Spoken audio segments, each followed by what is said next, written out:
Depuis l'attentat de Sousse, les mesures de sécurité ont été renforcées. Aux carrefours les plus importants et sur les plages, le nombre de policiers et d'agents de sécurité a été doublé.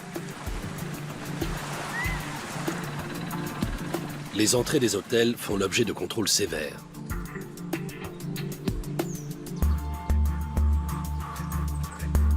Les hôtels tunisiens axent désormais leur publicité sur le renforcement de leurs mesures de sécurité.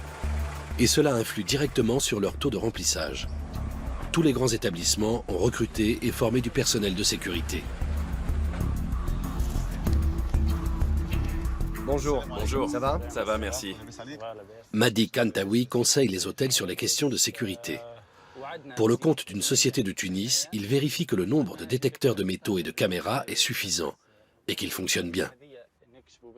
Après l'attentat, le responsable de la sécurité de cet hôtel a équipé son personnel de détecteurs de métaux.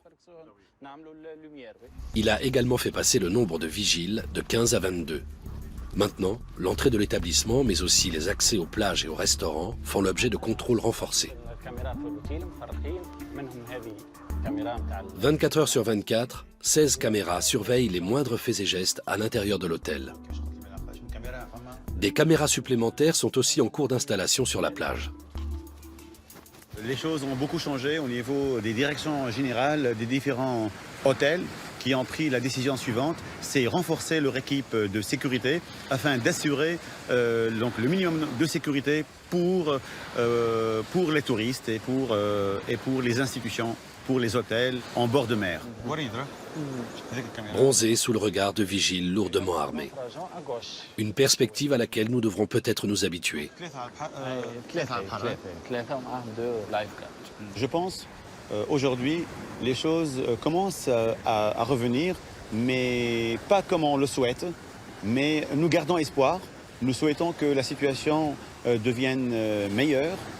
Donc on assure une meilleure stabilité et un nombre important de clients, de touristes qui ont déjà la confiance et qui reviennent comme ils étaient avant. Après le choc des attentats, l'amélioration rapide de la sécurité était l'objectif prioritaire de Salma Eloumi Rekik, ministre du Tourisme.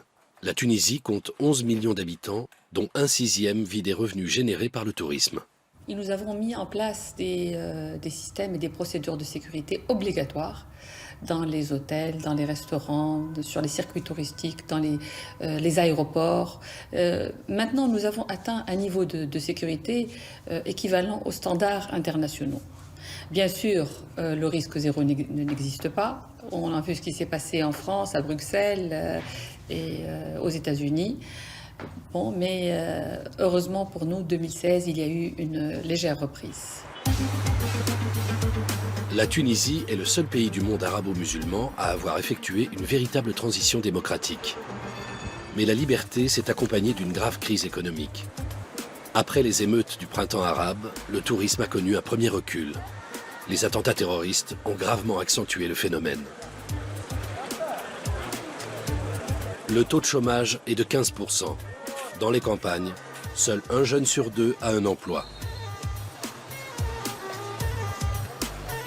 La journaliste Mabrouka Kedir et le conseiller en sécurité Madi Kantaoui observent de très près l'évolution de leur pays.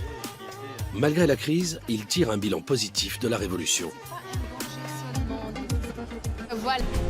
Il y a quelques années encore, le choix de nos vacances était dicté par le soleil, la plage et les prix.